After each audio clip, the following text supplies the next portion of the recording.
What's up, everybody? Welcome back to Outside Line Media. And Alex Pillow is inevitable. He figured out ovals. It's over. We're cooked. Dominant. And not really Not dominant race, really. Just a but season. dominant season. I mean, we were calculating, me and Patrick earlier, his average finishing position on the year. Obviously, this is a known fact. You can Google it. It's 1.16. 1.16 finishing position. Patrick was talking about, well, he's done bad on street circuits this year. Alex Poe's bad is second place. Second place. The only race he didn't win, he gets second in. It's ridiculous. I'll say it for the 100th time. The championship might actually get wrapped up in Mid-Ohio. We did the math. He needs to mathematically wrap up the championship. I think if he continues the average form he's on right now, it's 6 more races and he wins the championship, which would be, I'm forgetting what race it was. It was Iowa race 2 would be his possibility to wrap up the championship. Holy. Yeah. And yeah. He figured out IMS. Hopefully he didn't figure out the smaller ovals. Yeah. But those are a lot more similar to the road course than a super speedway is. So we will have to see. Yeah, Alex Pillow won, David Malukas in second, and Pato Award in third. Pato Award seemed yes. Pato Award seemed a lot less depressed post race, getting a P4 on the track day of than he did last year, getting P2. Marcus Ericsson, absolutely devastated. Would have been a lot more devastated if he had won. Yeah, so he came in second on track and looked for a little bit like he might put a fight to it, but the lapped cars of Devlin DeFrancisco and Louis Foster were back of the lead lap. Back of the lead lap, and they were exchanging and drafting to keep each other ahead of the leaders. Dirty air. Kind of became a procession line near the end. But and Pillow was getting a draft at that point, so Ericsson didn't have that advantage. Everyone's in a draft. Everyone's in dirty air. Kind of just stagnated. And then procedural fix. But let's go over some of the craziness of this race, because I think while the on-track product, I would say a lot of people are complaining about, there wasn't. It was a good race still. It was a good race because it was chaotic. I think the chaos started early. Yeah, I mean, right off the bat, I'm going to say this so that Ryan doesn't have to say it. He already sees it every time he closes his eyes. We're all sitting there on the North Vista, ready for it to go green, and it goes yellow. And Scotty Mack, while warming his tires, just a little bit too much gas and sent it into the wall, and his race was over before the green flag even flew.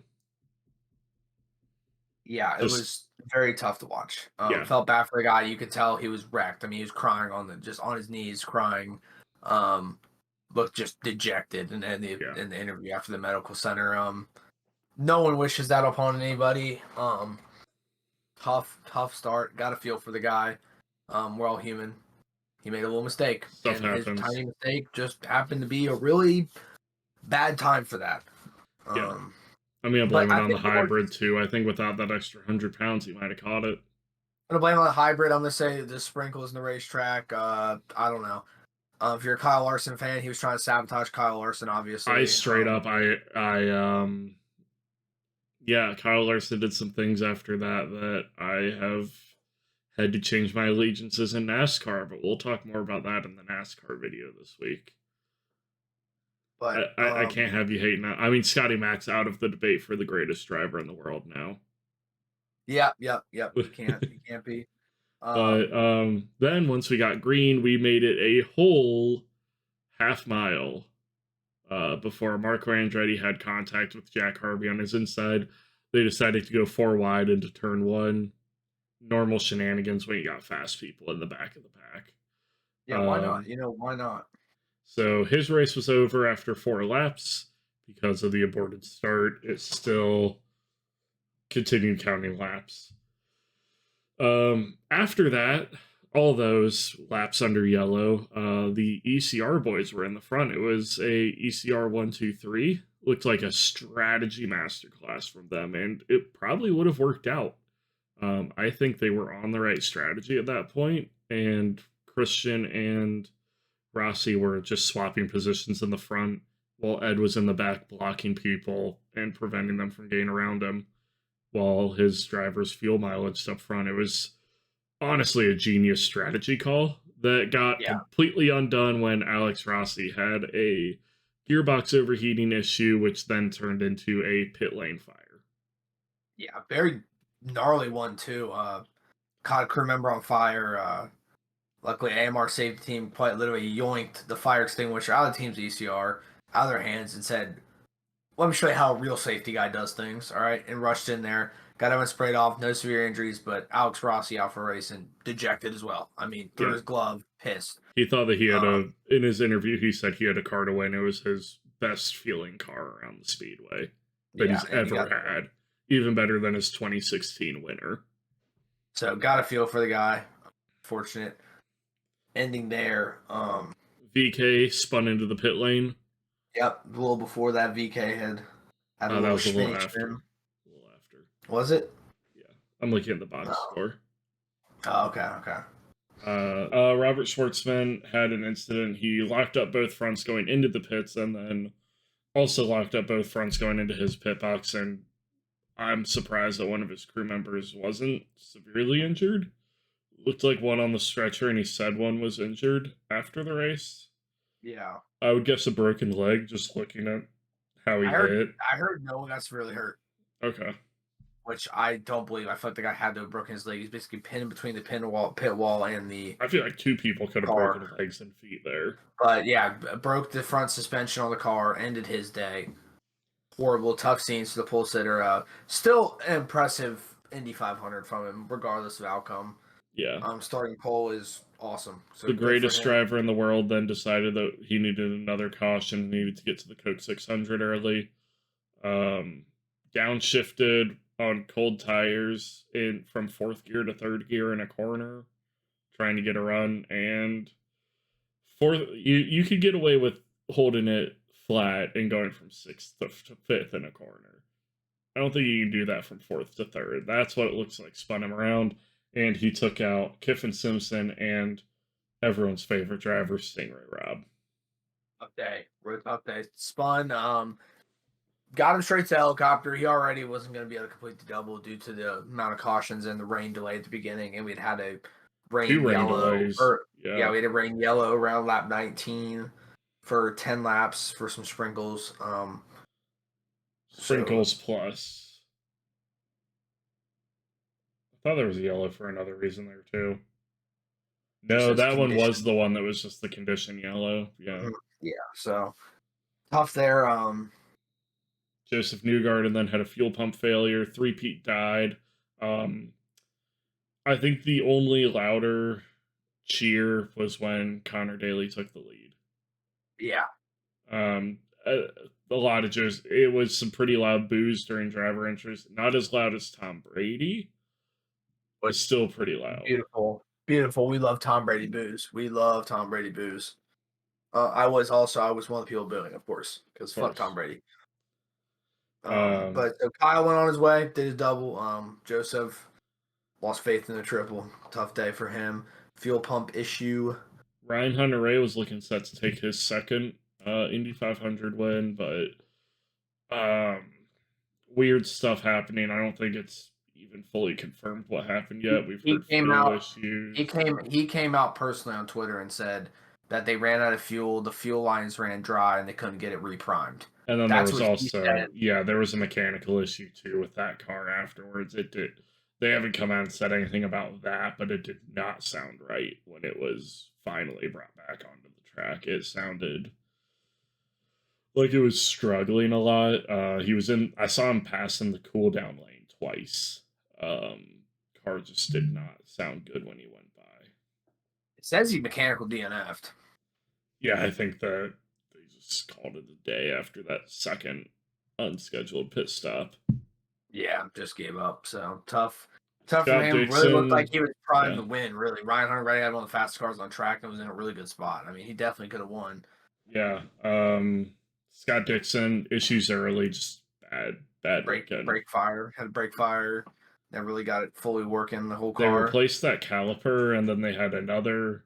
They got the lap back. They got a lap back. He went 3 laps down. They got a lap back, and then he went a lap back down at some point. He was on a really weird strategy because they were trying to get laps back. So he was just staying out and then boxing on the one to go. So then he could try to just catch up back to the back of the field without going a lap down. It was weird strategy that ultimately didn't work out, and he ended up, I think, 4 laps down, 3 laps down. Yeah, so tough. Also another guy who just struggled all day. Yeah. Bad day. Connor Daly really had a run at it, but he bolted or he messed up. He beated the tires basically. Yeah, he didn't have any grip on the outside right. He was getting really bad vibration, he said. What's the word I'm looking for? The word is exited my He mind. destroyed the tires. What's the word when they're coming apart? There's a word for it. I feel like Delaminating. I don't think it was that. Sure, it's a word. But maybe graining, but he basically just messed up his tires. He said it wasn't even purely grip. It was a lot of really bad vibration, and he thought that there was something wrong with the car even. That's why he was so slow through the corners, because it was just uncomfortable to drive. He was also racing in piss the whole time. Yep. That was a big issue across the entire grid. Did you see Lil Dave's interview with Marshall Pruitt? I did not see that yet. Yeah, he said it was burning. And Marshall held him for like a 4-minute interview after the race, too. Oh my god. Yeah, Rain Delay had a lot of drivers fighting for their lives. Yeah, Rossi, Lil Dave, Connor Daly lost the fight. I think he blamed it on his diabetes. Yeah, I did see that. I actually did see that part. But yeah, I think I mean Colton Herta, shout out to him going from 27th to 14th, pretty good mover. He had a drive-through penalty as well for a pit lane speed violation. He was actually up in the top 10 at one point. Was looking in a really good spot to have a solid finish after a bad quali weekend, but unfortunately, pit speed penalties will just undo your entire weekend. Yep, that will fuck you sideways. So, Shout out to Louis Foster for finishing on the lead lap. Devlin DeFrancisco too. Yep, but their strategy of holding in front worked. But unfortunately, the last shenanigans of the race, as the leaders came through turn 3 or turn 4 into straight, race decided. Pillow was decidedly in front. The order was pretty set. Nolan Siegel. I finally saw a video of it today. I saw it too. He just touched the curb. Just went fully around 180 and hit the wall sideways, facing the wrong direction. Brought out the yellow at the end of the race. Everybody sent our yellow. I'm sorry to the Nolan Siegel fans out there, but it's a Nolan Siegel crash. Yeah, unfortunately. I don't hate the kid. I think he's a nice guy. I just don't think he should be in that McLaren. Yeah, but the McLarens, to be fair, something we said, they did not have a good Indy 500. Pato finished P3, brother.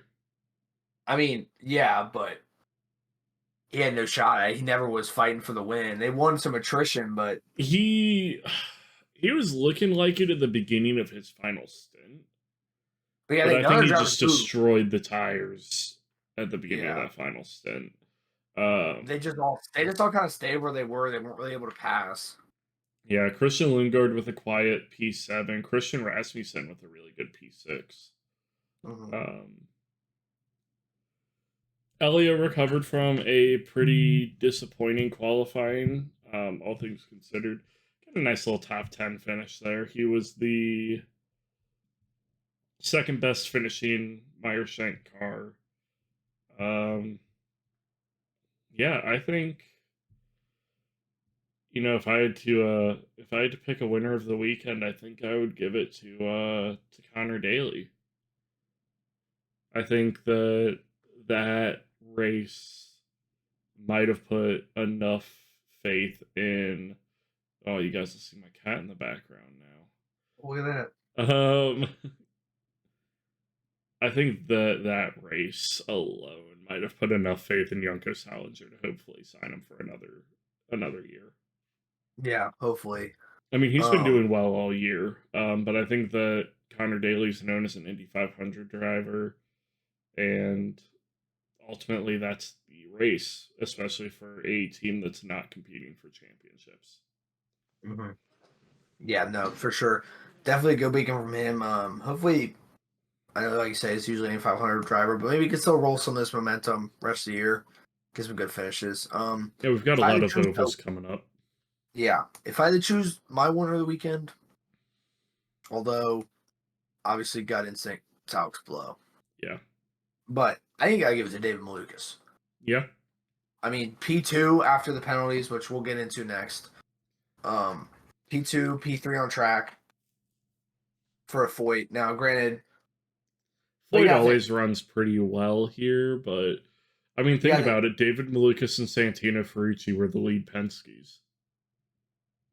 That is wild. Santino Ferrucci has never finished outside the top 10 in Indy 500, so no shock to see him there. Yeah. But David Lucas going ahead of him when Santino himself is kind of an Indy 500 specialist at this point. Especially when David didn't run the 500 last year. Yeah, literally.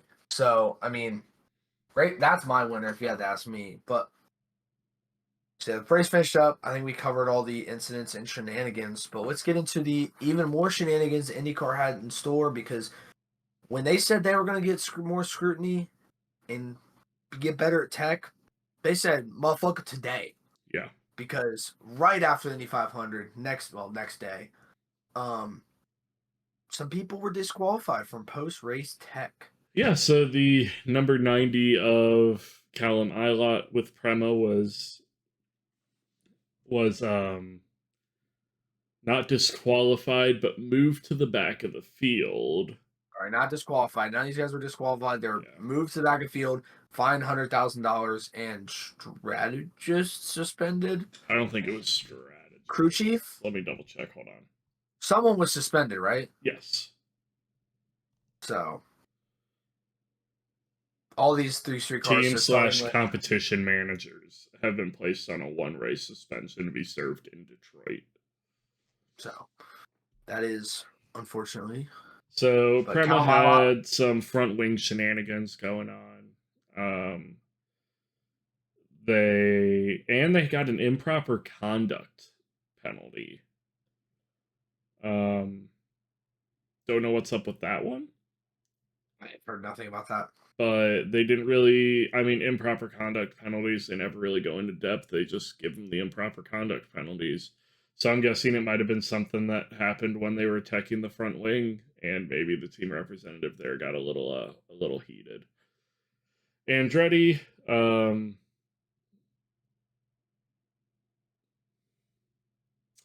actually, the improper conduct is unsportsmanlike conduct, so maybe they're just tacking that on. For cheating, I guess. Yeah, for having parts out of spec. Maybe. That's an interesting one. So that then they can have a little bit more leeway with the penalties that they're giving. Maybe. That's that how could be the reason. Because I just noticed Andretti had one too. But then Andretti they did some modifications to the energy management system covers and the cover to A-arm mounting points using unapproved spacers and parts. This is the same penalty that Team Penske was served with. It's a spec part. You're not allowed to modify it. You have to mount it in certain ways. It's a non-modifiable part that must be used as supplied by Dallara. I am so happy that these happened, because I think that it's just giving that much more validity now to this, I'm going to call it the new era of IndyCar, where teams are under a lot more technical scrutiny. But it's good for the sport. I think it stinks because IndyCar in the past hasn't done it very often, but it happens routinely in NASCAR. And it will inevitably happen eventually where we have someone who won a race and gets disqualified. They're going to get all the photos. They're going to do the hat dance. They're going to celebrate with their team. And 2 hours later, we're going to get a Twitter notification that they ended up getting DQ'd from tech. So it's the worst part of it. It sucks. I'm sure sponsors don't like it. I'm sure drivers hate it. but it's necessary because you cannot have teams changing the rules, especially because the same penalty Andretti got is the same penalty Penske got. Clearly, teams are willing to modify parts, and with Penske, when it's a fucking safety device, it's a little more important. Now, I obviously, think they're that the both going energy after the same management system thing. cover might also be a safety device. It might be to contain fire as well. Yeah, so it both those So items I'm are just as meant to pissed not at be messed Andretti with. for doing it, but it's only their Yeah. first time getting caught explicitly cheating. Yeah, so I expect this might become common. It is kind of frustrating having pre-race versus post-race. Like you do just wish they catch it pre-race, but Yeah. it is what it They is. can't tear Yeah, down the that cars pre-race. Yeah, exactly. I think that if IndyCar keeps going down this route, I am so happy. I will be so happy if they have disqualifications for stuff like, modifying these spec parts. Because that'll stop teams from modifying the parts that they aren't supposed to modify. I think taking away like an Indy 500 win because of a ride height thing that could have happened over the race, that's where it gets a little more of a gray area for me. But I think that if you're modifying parts, you know what you're doing and you know the risk that you're running, so you deserve that disqualification when it hits you. Yeah. This is coming from an Andretti fan too. Yeah, it's black and white in the rules, and it's gotta be enforced as such, or people will take it to the advantage. But same time, it's annoyed, and we should be mad at teams. Also, it's racing. Everyone is trying to find not seconds, not half a seconds. They're trying to find tenths of seconds anywhere they can get.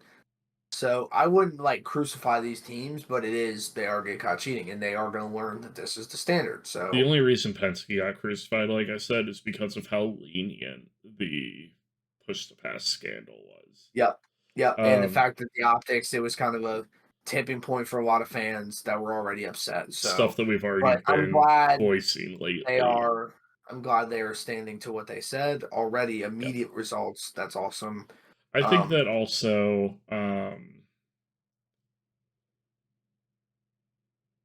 Jesus, I forgot where I was going with that. I was going to say something about Imagine penalties. Patrick just said something insanely smart about penalties because that's what was about to come out of his mouth. Temporary lapse. I feel like, it's, back in the day, I'm going to say this. Back in the day, they weren't cheating by ignoring the rules. They were cheating by finding loopholes in the rules. That's the difference, I feel like, in racing. Racing isn't about, oh, this is the rule, I'm just going to break it. Racing this is a gray area that's not specifically stated in the rules. Let's exploit it until they find out about it and fix the loophole. That's what racing is. That's what cheating in racing is. Cheating in racing isn't, oh, let's, put some putty on this attenuator. Let's put a little bit more space on our engine cover because, it'll allow better airflow through there. That's not what cheating in racing is. Yep. That's just cheating. I'm with you. I like that. Yeah, that's a good way to look at it. But yeah, that's the post-race penalties. Definitely a developing story, especially a new era of tech, is what I would say. I'm very curious to see as it goes. And I think we'll see some very clean cars in Detroit. I think they're going to learn quickly to not mess around with anything. They need to be by the book. But let's roll into, unless you got any of your final thoughts, let's roll into how our predictions did. And then we'll do our predictions for Detroit. This is a long one, post Indy 500. What do you expect? Yeah. Our predictions did not do great. Yeah, Indy 500, I'm not surprised they didn't do great. I hit one prediction, got David Malukas hit the apex. No doubt he hit the apex. So that's the only one I hit.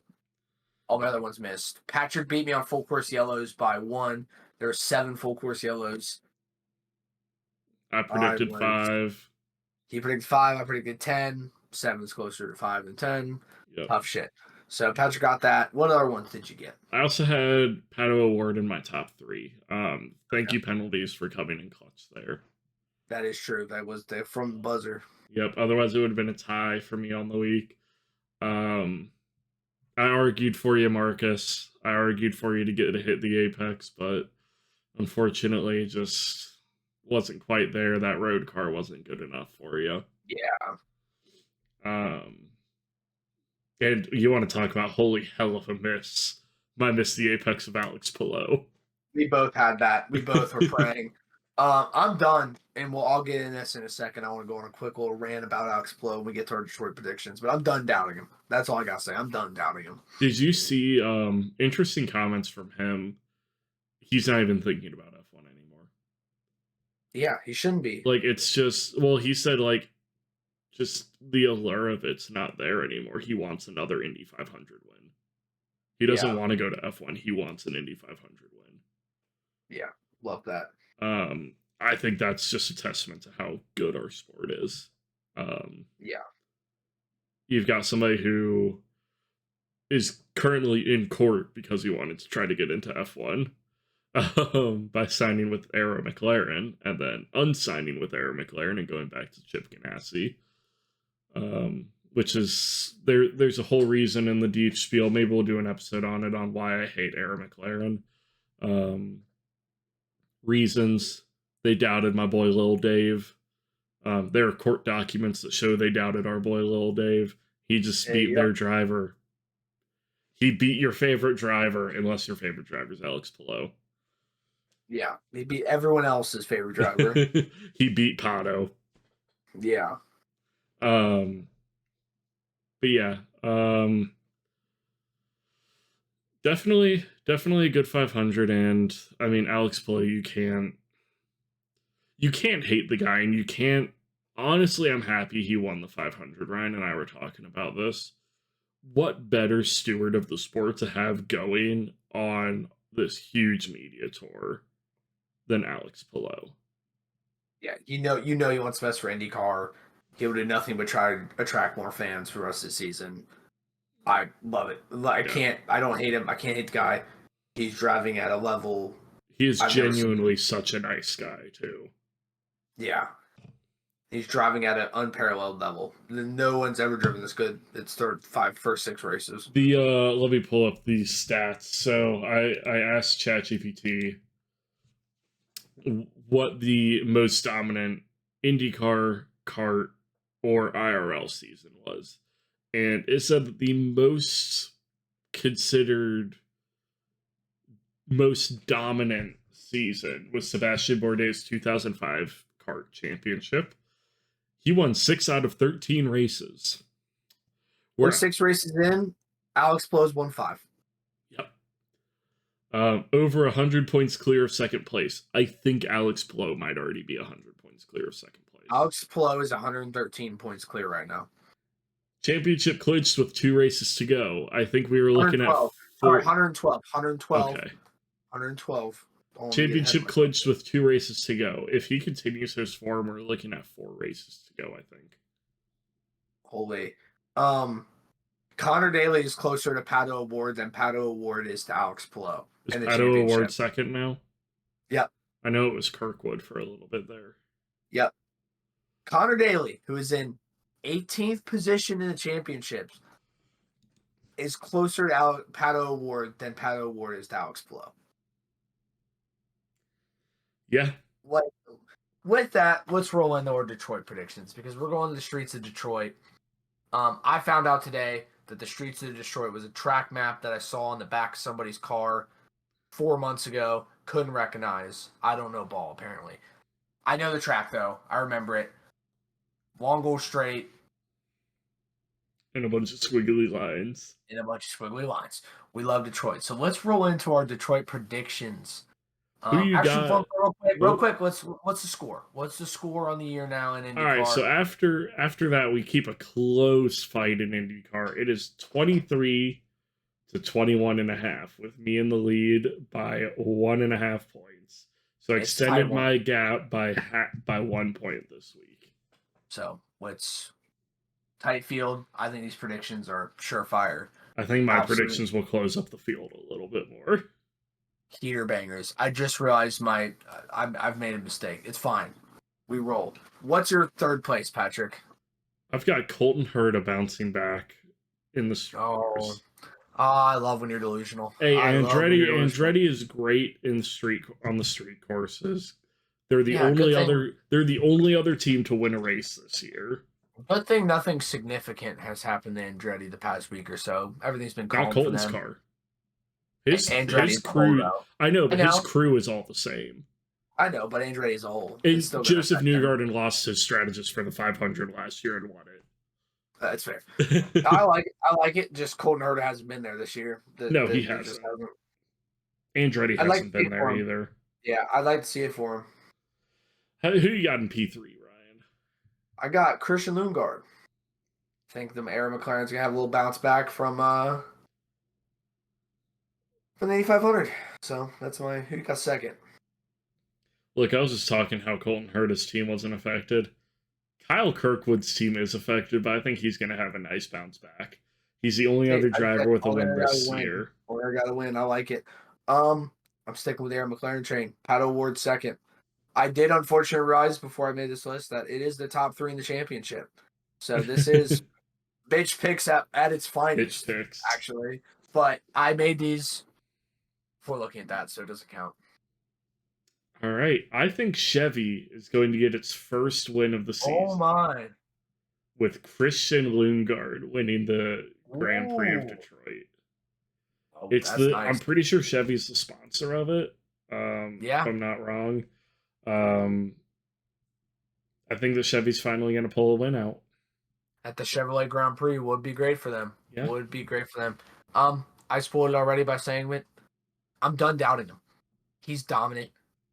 I cannot doubt this man. Alex Plo is winning the race. And it's not going to be close game. It's going to be another Alex Plo dominant masterclass. And that's just all it is. That's just what it is. Who you got hitting the apex this week, Ryan? Scotty Mack. Lord knows he needs it. Lord knows he needs it. The Thirsty Threes, they need some silver bullets. I need this. I need this for him. Desperately. Okay. What about you? Who you got? I've got another bounce back. He's going to go from the lowest of lows to having a decent weekend. I've got Jacob Abel. Okay. I think he's going to be able to have a pretty decent race. See what you did there. Did you only choose that to make that joke? No, I actually think that somehow the Dale Coyne's going to do decent. Okay. Regis' car hasn't been bad lately. Except for the 500 car. Their 500 car sucked. I would love to see it for Abel. That'd be cool. You got missing. I'm doubting the man. I've got Alex Plovis in the apex. How many times are they going to teach you this lesson? Dude's gonna be super tired from all the media duties of winning the Indy 500. He's not gonna be on peak form. Yeah, I think he's gonna miss the apex. This is a pure vibes one. I'm trying to argue if he doesn't win, it's a miss the apex. It's not gonna happen. I'm not allowing it, but I will say I will be playing this clip when Alex Plo wins next week. I'm not an Alex Plo fan. I can't doubt him. I cannot do it. 1.16 average finish. Yep. Bro can take a vacation and still win the championship. Scott Dixon offered him a 5-week fully paid vacation. Yeah. For some reason, Alex didn't take it. Don't know why, but I mean, Scott said he would pay for everything. Anything that Alex wanted, he'd pay for it. So that's amazing. My missed the apex was Kyle Kirkwood. Don't think it's gonna be a good week from him. Sorry, brother. Now, for a little context on this question too, last year's Detroit Grand Prix, in the first, I want to say it was like the first 56 laps, they ran 43 laps under caution or something like that. We were at it's a 100-lap race. They ran 43 laps under caution. 8 different cautions. Is IndyCar going to come back down this weekend? I think they will. I think it's going to go back to how the year's been. The Chaos Indy 500, I think that won't affect them, even though I might bite my tongue on this, but I think it's going to go back to being calm, actually. Look, all I'm going to say is Stingray, Robin, Santino, Ferrucci are still in the field. It's going to be another chaotic Detroit Grand Prix. I like it. I wouldn't mind either or, really. I'm really excited for the Detroit Grand Prix. It's got IMSA alongside of it with a 100-minute race. We'll be covering that in a video sometime this week. I don't know the schedule. That's Patrick's job. Yeah, some cool stuff with the BOP adjustments there. Yep. Yeah, we'll be dropping that video later this week sometime. I don't know the schedule either. That's my procrastinator part that fixes that. Yeah. All right, everyone. Have a great rest of your day, and the Indy 500 was a banger, whether you like it or not. Like, subscribe, and comment if you saw the guy holding the sign that says Joseph Newgarden's butt plug.